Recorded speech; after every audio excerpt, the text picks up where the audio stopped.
اعوذ باللہ من الشیطان الرجیم بسم اللہ الرحمن الرحیم الحمدللہ رب العالمین۔ بحث ہماری تاریخ علم کلام میں چل رہی تھی اور تاریخ علم کلام کے اندر مختلف جو دور اور زمانے و پیریڈ گزرے ہیں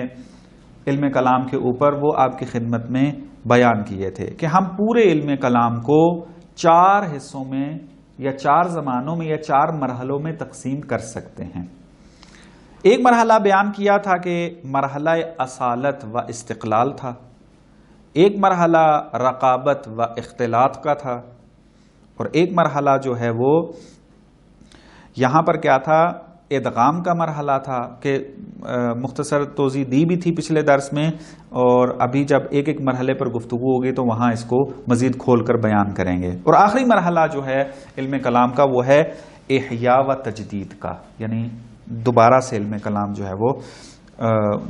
بازسازی ہو رہا ہے، دوبارہ سے جو ہے اس کو کلامی حالت میں، خالص کلامی حالت میں لے جانے کی کوششیں جاری ہیں کہ بحث ہوگی اس کے اوپر۔ آج جو ہے ہم علم کلام کے پہلے مرحلے کے بارے میں بحث کریں گے، اور آپ کو یہ بیان کیا تھا ایک درس میں کہ ہمارا جو اس تاریخ علم کلام میں فوکس ہوگا وہ کلام شیعی ہوگا، اور وہ بھی اثنا عشری، وہ کلام جو ہے وہ مد نظر رہے گا۔ لیکن ابھی ہم ابتدا جو ہے وہ جو بحثیں کر رہے ہیں پورے علم کلام کے مطابق کر رہے ہیں کہ جس میں سب مکاتب فکر جمع ہو جاتے ہیں۔ جب یہ ہم مراحل جو ہیں وہ تقسیم کر دیں گے تو اس کے بعد پھر ہم فوکس کر لیں گے فقط شیعی کلام کے اوپر کہ کس طریقے سے شیعہ علم کلام کے اندر جو ہیں وہ تبدیلیاں رونما ہوئی ہیں۔ پہلا مرحلہ جو علم کلام کا ہے مرحلہ اصالت و استقلال کا ہے۔ اب چونکہ یہ اصطلاحات جو ہیں وہ خود بنائی گئی ہیں ایک حقیقت کی طرف توجہ دلانے کے لیے، اب ہم کہیں کہ اس میں اپنی زبان میں اس کو کیسے ترجمہ کریں تو وہ نہیں کر پائیں گے، تو لہذا اس کی توضیح ہی دے سکتے ہیں، ترجمہ اس کو نہیں کر سکتے۔ اصالت اس معنی میں ہم اس کو کہتے ہیں کہ علم کلام جو وجود میں آیا ہے اس کے وجود میں آنے کے لیے کوئی باہر کا عامل دخیل نہیں ہے۔ بعض اوقات ہوتا ہے ایک علم وجود میں آتا ہے، کسی اور ثقافت نے اثر دکھایا ہو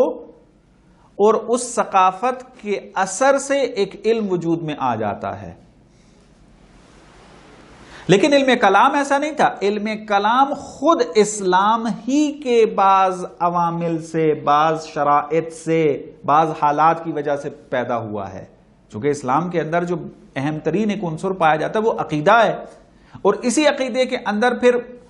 مسلمین جو ہے وہ مختلف ہو گئے، تو اس اختلاف کا نتیجہ یہ نکلا کہ علم کلام وجود میں آیا ہے۔ تو اسلام ہی کے اندر کے حالات کی وجہ سے علم کلام جو ہے وہ وجود میں آیا ہے، درست ہے۔ پس اس معنی میں اصالت ہے، اصیل ہے علم کلام۔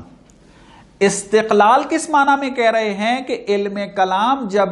وجود میں آتا ہے، جب یہ ایک علم کے عنوان سے متعارف ہوتا ہے، ابتدا سے لے کے علم کے عنوان سے متعارف ہونے تک اس نے کسی قسم کی اصطلاح کا سہارا نہیں لیا کسی اور علم کی۔ اس دور میں علم منطق بھی رائج تھی، اس دور میں علم فلسفہ بھی رائج تھا، اس دور میں اور بھی ثقافتیں موجود تھی، لیکن علم کلام نے اپنی اصطلاحات پر جو ہے وہ اکتفا کیا، سہارا لیا۔ اس اعتبار سے ہم کہتے ہیں کہ علم کلام ایک مستقل علم ہے۔ واضح ہے؟ پس مرحلہ اصالت و استقلال آپ کے لیے واضح ہو جانا چاہیے کہ یہ تعبیر ہم کیوں استعمال کر رہے ہیں۔ یہ جو مرحلہ ہے یہ تقریباً جو ہے وہ 5 صدیوں پر مشتمل رہا، مرحلہ اصالت و استقلال۔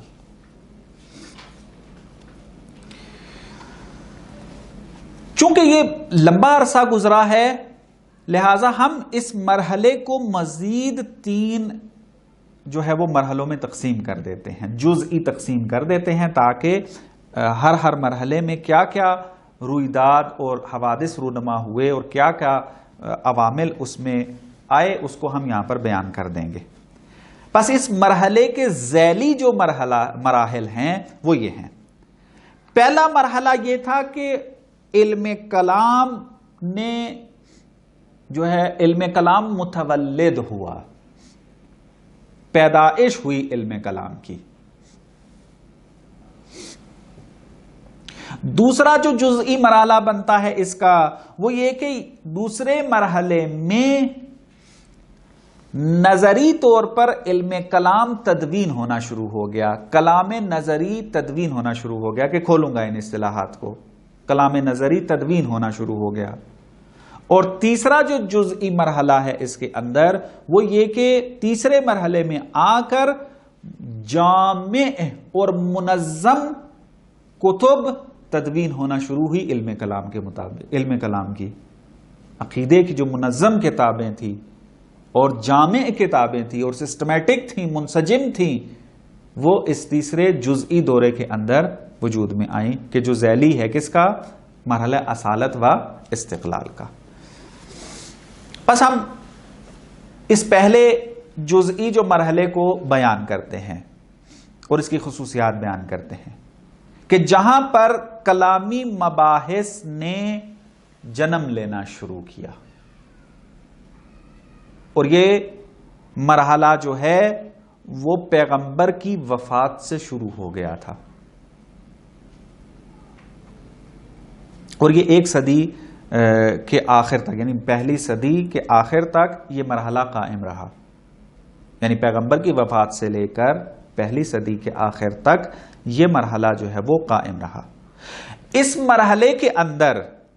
کلامی مسائل موجود تھے اور اپنے اپنے جو عقیدے تھے اس کے دفاع بھی کیے جاتے تھے، لیکن اس مرحلے کے اندر ابھی علم کلام کا نام نہیں آیا تھا، یعنی بے عنوان علم بن کر سامنے نہیں آیا تھا اس پہلی صدی کے اندر،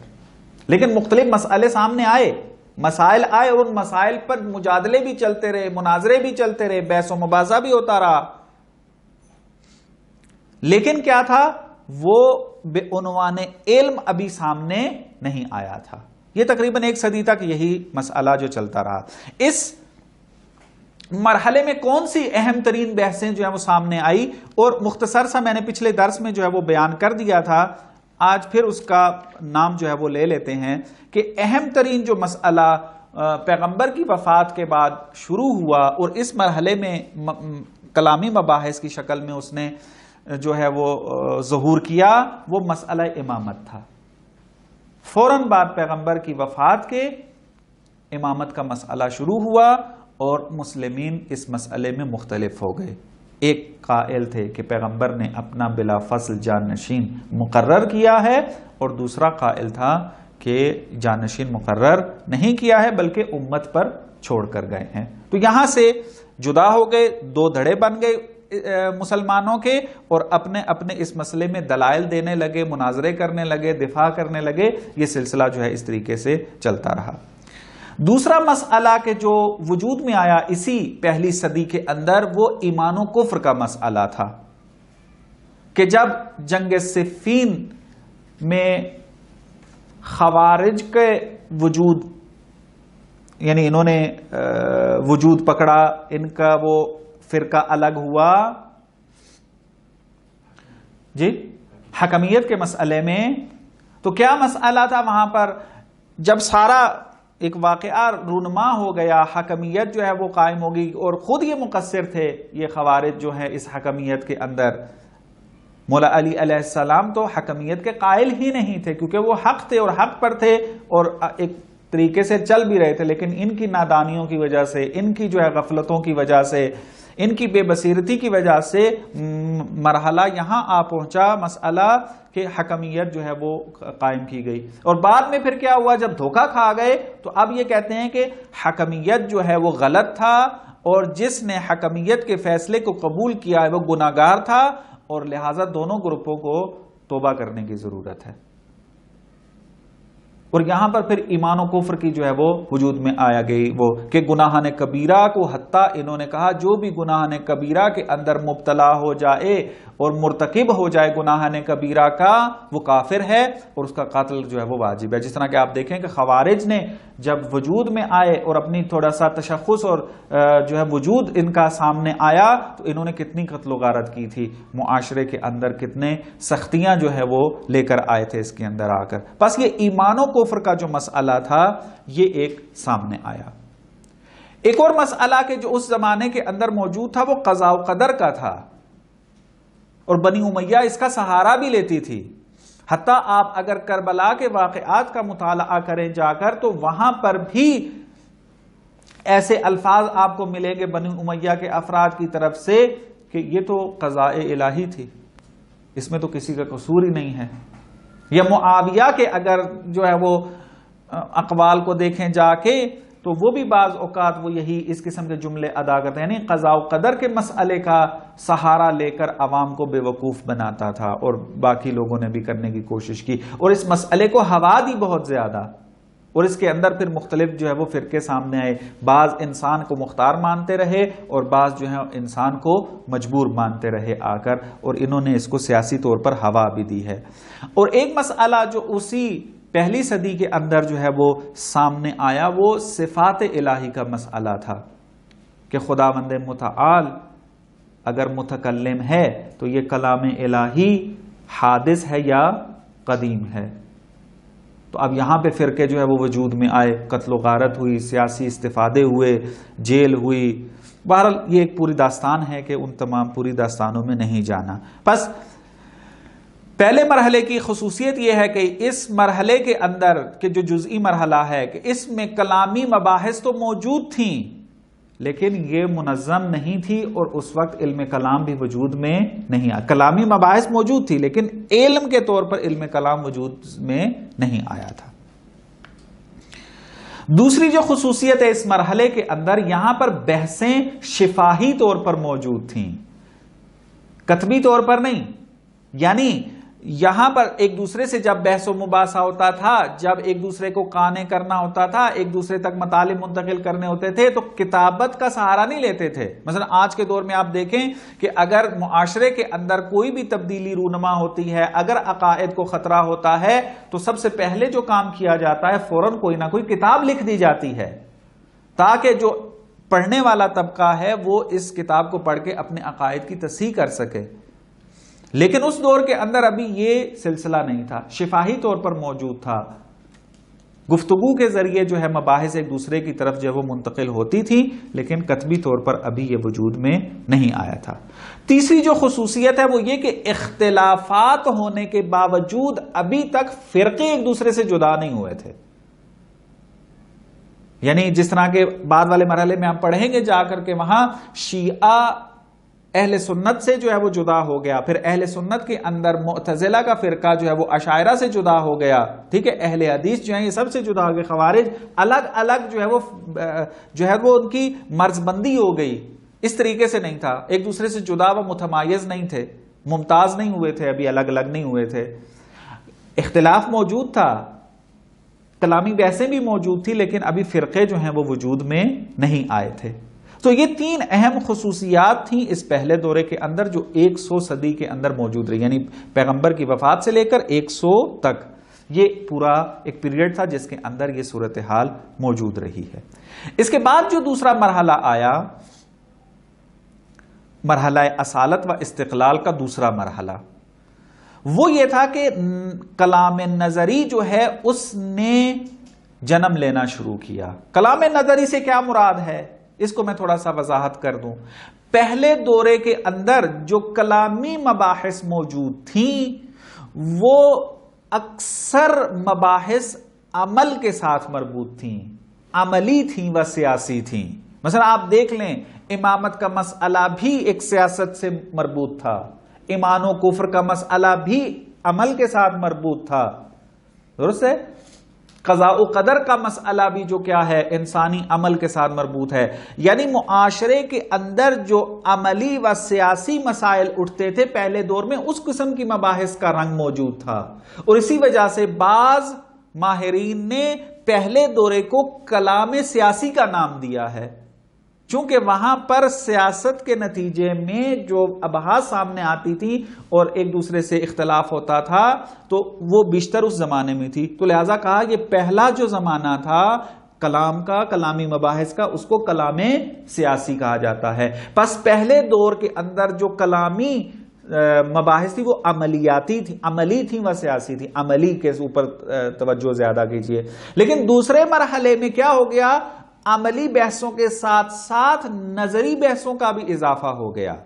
یعنی وہاں پر یہ نہیں دیکھا جاتا تھا کہ معاشرے کے اندر اس وقت کون سا عقیدہ جو ہے وہ جان پکڑ رہا ہے، اختلاف ہے اور ہمیں اس کے اوپر اٹھنا ہے، وہ عملی طور پر جو ہے وہ اثر رکھتا ہے یا نہیں رکھتا، نہ اگر وہ خالصتاً عقیدے کا مسئلہ بھی ہوتا، عمل کے اندر زیادہ اس کا ڈائریکٹ تاثیر نہ بھی ہوتی، تب بھی وہ مسئلہ ڈسکس ہوتا۔ اس کو کہتے ہیں کلام نظری، نظر یعنی عرض کیا تھا کہ عقیدے کے ساتھ مربوط ہوتا ہے۔ تو دوسرے دورے میں جو مرحلہ اصالت و استقلال کا دوسرا مرحلہ ہے، اس میں یہ کلام نظری جو ہے یہ وجود میں آنا جو ہے وہ شروع ہو گیا، اور یہی وہ دورہ ہے کہ جہاں علم کلام نے بنیاد پکڑی، اپنے بنیاد علم کلام کی یہیں پر ڈلی ہے، اور اسی دورے کے اندر عنوان کلام جو ہے، علم الکلام جو ہے یہ وجود میں آ گیا تھا۔ اور آپ دیکھیں ائمہ علیہم السلام کی آپ اگر احادیث کا مطالعہ کریں، امام صادق علیہ السلام اور امام باقر علیہ السلام کی جو احادیث ہیں کہ جب ان کو موقع ملا کہ وہ زیادہ تبلیغ دین کریں، زیادہ دین کو بیان کریں آ کر، اور پھر انہیں اصحاب کی تربیت کی، تو ہماری ہی احادیث کے اندر بعضوں کو متکلم کے نام سے یاد کیا گیا خود ائمہ کی طرف سے۔ تو یہ فرہنگ و ثقافت بتا رہی ہے کہ اس دوسرے دورے میں کہ جو کہ 100 صدی کے بعد یعنی 100 کے بعد شروع ہوا، دوسری صدی کا مرحلہ جو ہے وہ شروع ہوا، تو وہاں پر عنوان کلام جو ہے وہ صدق ہونا شروع ہو گیا تھا، اور جو ان مباحث میں پڑھتے تھے ان کے اوپر متکلم کا نام صدق کرنا شروع کر دیا تھا۔ اور اس دورے کے اندر ماہرین پھر کیا کرتے تھے، وحیانی متون کو یعنی قرآن کو اس کے اندر سے کلامی مباحث کو نکال کے باقاعدہ بیان کرتے تھے، پیش کرتے تھے، بحث کرتے تھے اس کے اندر، اور مسائل جو ہیں اس میں نظریہ پردازی کرتے تھے، اپنی نظر دیتے تھے، اپنا موقف بیان کرتے تھے یہاں اس مرحلے کے اندر۔ پس پہلی دو خصوصیات تو میں نے اسی گفتگو میں بیان کر دی کہ دوسرے مرحلے میں جو خصوصیت پہلی تھی کہ عنوان الکلام یا کلام کا جو عنوان تھا وہ صدق آنا شروع ہو گیا تھا، اور دوسرا یہ کہ اس زمانے میں نظریہ پردازی شروع ہو گئی تھی، ہر ایک ماہر جو ہے وہ ایک مسئلے کے بارے میں اپنی نظر باقاعدہ بیان کرتا تھا بحث و مباحثہ کر کے، اور دوسرا جو ہے اس کے اوپر جو ہے وہ نظر بیان کرتا تھا۔ تیسری جو خصوصیت اس دورے میں فرقے متمایز ہو گئے، یعنی یہاں پہ پہچانے جانے لگے کہ یہ شیعہ ہے، یہ معتزلہ ہے، یہ اہل حدیث ہے، یہ زیدی ہے، یہ اسماعیلی ہے، یہ کیسانی ہے، یعنی اس طریقے سے الگ الگ ان کے جو ہیں وہ فرقے متمایز ہو گئے بالکل اس دوسرے دورے کے اندر۔ چوتھی خصوصیت جو تھی اس دورے کے اندر، اس زمانے کے اندر، وہ یہ ہے کہ مکتوب میراث وجود میں آنا شروع ہوئی۔ وہ پہلے دورے میں کیا تھا، شفاہی طور پر جو ہے مطالب منتقل ہوتے تھے، لیکن دوسرے دورے کے اندر لکھنے کا کام شروع ہوا علم کلام کو، اور مکتوب کلامی میراث جو ہے وہ وجود میں آنا شروع ہوئی۔ چھوٹے چھوٹے رسالے وجود میں آئے۔ آپ ابھی بھی جا کر دیکھیں، اصحاب ائمہ کی تاریخ کا مطالعہ کریں تو آپ کو مختلف اصحاب کے مختلف کلامی رسالے جو ہیں ان کا نام ملے گا، کہ مثلا ہشام ابن حکم نے یہ رسالہ لکھا، فلانے نے یہ رسالہ لکھا، اور اس طریقے سے چھوٹے چھوٹے کتابچے جو انہوں نے لکھے تھے ان کو بیان کیا گیا ہے۔ اور ایک اور خصوصیت، آخری خصوصیت اس کی بیان کرتے ہیں اور اپنے اس درس کو ختم کرتے ہیں، باقی دامن انشاءاللہ بعد میں، وہ یہ کہ اس دورے کے اندر پہلے جو مناظرے، بحثیں، مجلسیں کلامی ہوا کرتی تھی وہ غیر منظم ہوا کرتی تھی، یعنی جس طریقے سے ہے نہیں، ہمارے گاؤں وغیرہ کے اندر چلے جائیں، ایک مسئلہ چھڑتا ہے تو بس ایک بندہ شروع ہوتا ہے، دوسرا بھی اسی طریقے سے شروع ہو جاتا ہے، نہ ابتدا ہے، نہ وسط ہے، نہ آخر ہے، نہیں پتہ ہوتا روش کیا ہے، کوئی پتہ نہیں ہوتا، منظم نہیں تھا۔ پہلے دورے میں اس طریقے سے تھا چونکہ ابتدا تھی، لیکن اس دوسرے دورے کے اندر آ کر مناظرے باقاعدہ رسمی مجلس کا شکل اختیار کر گئے، منظم طور پر ہونے لگے، حتیٰ کیا ہے جج بٹھانا شروع ہو گئے کہ مثلا میں اور آپ اگر مناظرہ کر رہے ہیں تو ایک جج بیٹھا ہوتا تھا کہ جو اس کو مدیریت کر رہا ہوتا تھا، مینجمنٹ کر رہا ہوتا تھا، اور بعد میں پھر کیا ہے فیصلے باز لیتا تھا کہ اس مناظرے کا نتیجہ کیا ہوا۔ اور اگر آپ اس کو اپنے ثقافت میں دیکھنا چاہتے ہیں تو ائمہ علیہ السلام کی جو احادیث ہیں، آپ ابھی بھی جا کر کتاب الکافی میں کتاب الحجہ کے اندر پہلی ہی چند حدیثوں میں جا کر دیکھیں گے کہ ایک بندہ مناظرہ کرنے کے لیے آتا ہے اور امام اپنے صحابی کو بلاتے ہیں، اس کے ساتھ مناظرہ کرتے ہیں، اور امام بے عنوان داور و جج جو ہے وہ ان کو دیکھتے ہیں، اور دیکھنے کے بعد پھر بڑی خوبصورتی کے ساتھ امام جو ہے وہ یہ تحلیل کرتے ہیں کہ تم نے مناظرہ کیا، کیسا کیا، کہاں جا کے تمہارے میں کمزوری آئی، کہاں جا کر تمہارے اندر قوت آئی، کون سے مثبت پوائنٹ تھے، کون سے منفی پوائنٹ تھے۔ کتاب الحجہ میں جا کے دیکھیں ابتدائی چند حدیثوں کے اندر۔ اور یہ کون سا مرحلہ گزر رہا ہے؟ یہ دوسرا مرحلہ۔ اس دوسرے مرحلے کی خصوصیت تھی کہ جس میں مناظرے منظم بحثوں کی شکل جو ہے وہ اختیار کر گئے تھے اور اس طریقے سے موجود تھا۔ ابھی جو ہے مرحلہ اصالت و استقلال کا تیسرا مرحلہ رہتا ہے کہ جس کے اندر منظم طور پر جو ہے وہ کتابیں سامنے آنا شروع ہوئی، کہ اس کو وضاحت کے لیے تھوڑا سا وقت درکار ہے کہ انشاءاللہ کل آپ کی خدمت میں اس کو بیان کریں گے۔ وصلی اللہ علی محمد و آل محمد۔